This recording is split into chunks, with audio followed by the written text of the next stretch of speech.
I laughed before I even realized what had slipped out of my mouth. "You're like a brother," I told him, my tone playful, light teasing, but deep down, it wasn't really a joke. His eyes shifted for just a moment. A flicker of something unreadable passed across his face.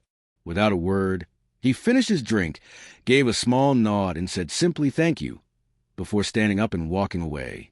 No dramatic scene, no follow-up questions, just the silence and the sound of his footsteps fading into the background.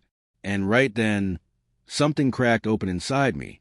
If you've ever wondered how much weight words can carry, even the ones tossed out casually, hit that like button and keep going. Because this one cuts deep. It began on a Friday night. We met at this cozy little tapas spot tucked downtown. Nothing over the top. Just good food, good lighting, and even better company. He was my brother's childhood best friend. The kind of guy who remembered every awkward phase of my teenage life. He could probably tell you what year I had braces, or how I once cried over a broken flip-flop in the school hallway. We laughed about all of it. Those embarrassing stories came flooding back like old songs on a playlist you didn't know you missed. Somewhere between the garlic shrimp and our second glass of sangria, I felt something stir, something familiar but different. He had always been like part of the family. Protective, dependable, the kind of person I could argue with in a hallway, and then call 10 minutes later for advice. That night didn't feel any different. At least, that's what I told myself. I felt safe with him, comfortable. I rambled about my recent breakup, complained about the mess in my apartment, vented about a work project that had drained me, and he just listened, really listened. No dismissive eye rolls, no unsolicited advice, just quiet empathy and patience. That's when it hit me. I liked him, not just as a friend, not as a stand-in brother. I liked him in a way that left me unsettled, and I started to notice things.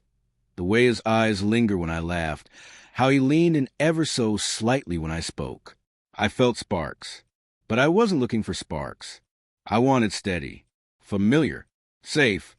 So I crossed a line in the only way I knew how to keep it from shifting. I laughed at one of his jokes, paused, and said almost offhandedly, "You know, you're like a brother to me." His expression changed instantly. The warmth in his gaze faded into something unreadable.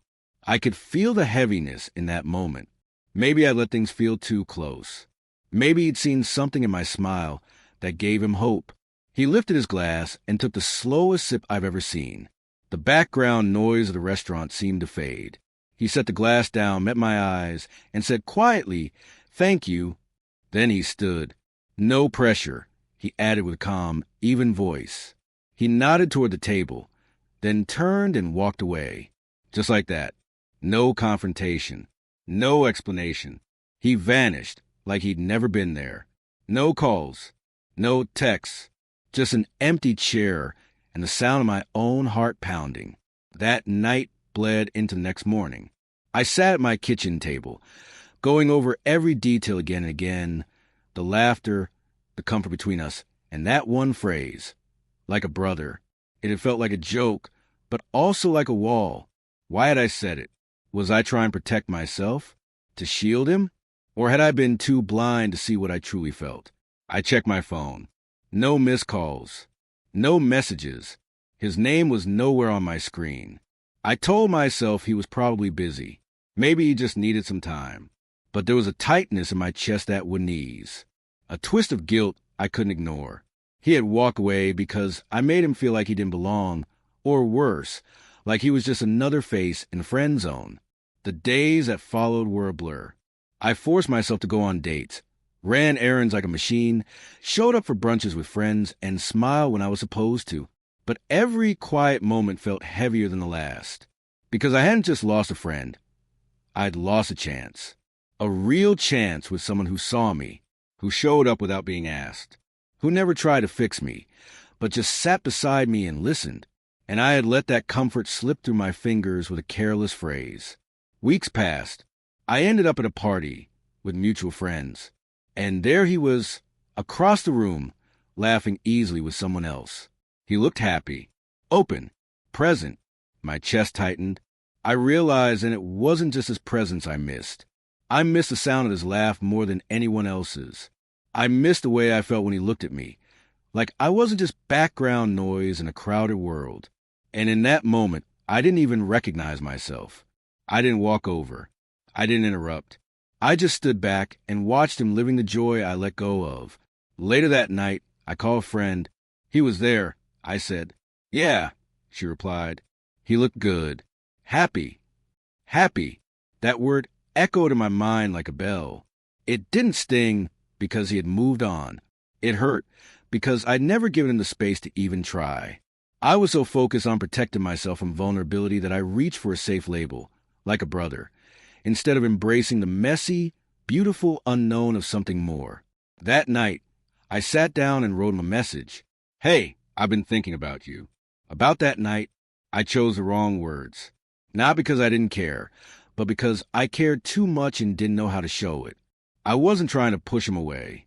I was trying to protect myself from feeling exposed. And for that, I'm sorry. I hovered over the send button, thumbs trembling. Minutes passed, then more. But in the end, I didn't send the message. I froze. Maybe he'd moved on. Maybe it was too late. Or maybe this silence was mine to carry, the consequence of hiding behind the wrong words. Here's what that moment taught me. Words matter, even the ones tossed out in nervous laughter or half-hearted jokes. Safety can feel more appealing than risk, but real connection demands vulnerability.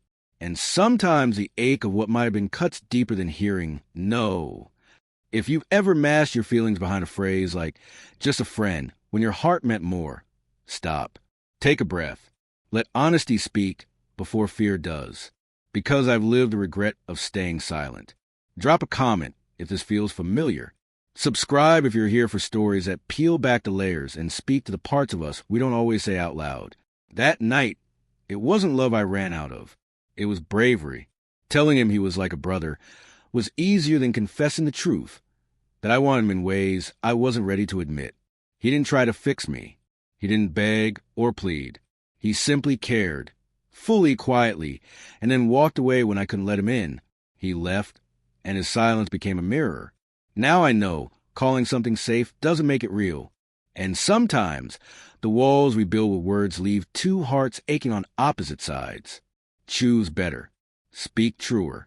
Because the things left unsaid are often the ones that haunt us most.